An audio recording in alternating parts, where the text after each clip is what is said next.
Classified and David Myles. Thank you.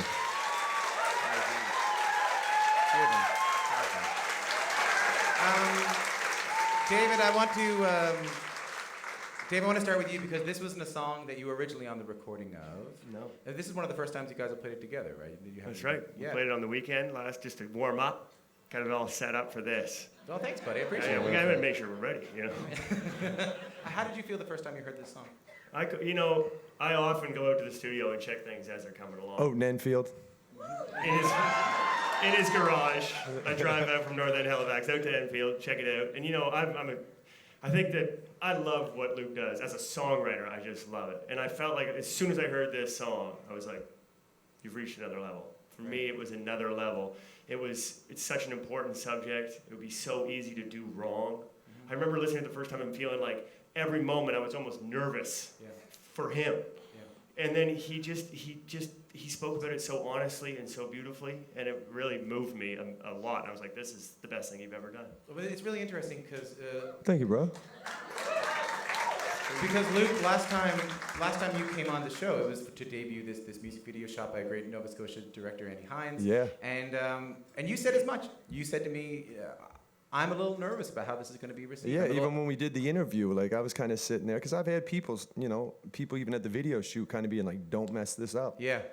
So making the song was one thing. I felt like I was doing something right. I think it came out how I was trying to do it. But then when I got into interviews and talking about it, I was like, okay, that's another battle. Because like I said, I'm not like a politically correct person. No, right. I'm just common sense, try to be a good person. But you also that's said, kind of my thing. You said something to me. You said, what I'm really looking for is the reception from people when they come up and talk to me. So I'm wondering, how's the reception been so far? Amazing. Yeah? Yeah. Just, thank you. But no, just people sharing their stories and people just showing their appreciation of someone that's not necessarily from the world talking about this type of stuff. Right. So it's great. I agree with Class. This is some of your best work you've ever done. Thank you, man. I agree with David, I should say. You can agree with me if you want. You can call me Class, too, if you want. I like that. Well, you're looking classy with your little suit. Thank you very much. You're looking good. You took the tie off tonight. I dressed up for radio. I took my tie off. I'm starting to loosen up around Class here. He's making me crazy. So how did this whole... I think we were all a little bit surprised when this thing happened. When this whole thing happened. This thing called love. Classify, how did this... I heard it was about ping pong and hip-hop. It was. We met each other at the Music Nova Scotia Awards in Liverpool, wasn't it? That's right. That's where it Down was. White Point Beach Lodge. Yep. Great place. Shout out. We celebrate our anniversary there every year now. Over a game of ping pong. But yeah, it was like 3 a.m. The night was done. Everyone kind of went to bed. And I was downstairs at the ping pong table. He walked in. He's like, "You play ping pong?" I was like, "I play ping pong." Great pickup line, Dave. Pretty good, buddy. Yeah, nice. That's how he got his wife. Same line. Yeah. Hey, baby, you play ping pong? Who's better? Who's better at ping pong? Oh, come on. I just saw 2 hands go up. Wow. That's confidence. Dave's pretty much better at everything than me, so I'm going to take the ping pong.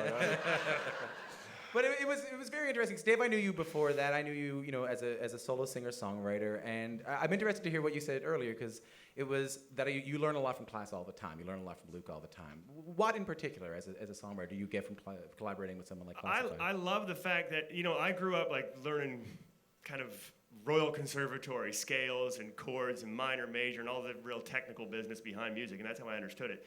And Class doesn't think like that. He's really thinking about energy. I think it's partially because you grew up sampling music, so he thinks about really energy in songs, little bits of songs. Mm-hmm. So I can sit there and sing a song, and he's like, I like that part, I like that part.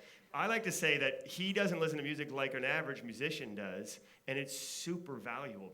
That's why I think he's one of the best producers in the country, because he's able to hear it as other people hear it. Sometimes people get too close to it, He's got a little bit of distance in a cool way, at least for me, that I really value it a lot. Classified, how about you? What do you get out of working with someone like Dave? He knows things that I don't know. Like he said, I'm not a classically trained musician. I can't read chords and go, okay, this is how I'm going to play. But I can sit at a piano, hit a few things, and go, oh, I like how this feels. Mm-hmm.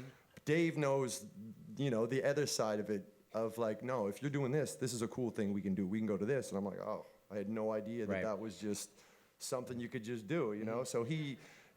but that's where we kind of connect, because at the same time, as much as he knows the chords and the technical part of it, he really works off vibe and feel too. So if it's something that we're both like, oh, let's try this, and it works, and he's like, technically this doesn't work, but it feels great. Let's just go for it. Right. So. Well, this is amazing. Thanks so much for coming on the show. Thank you very much. Ladies and gentlemen, Classified and David Myles.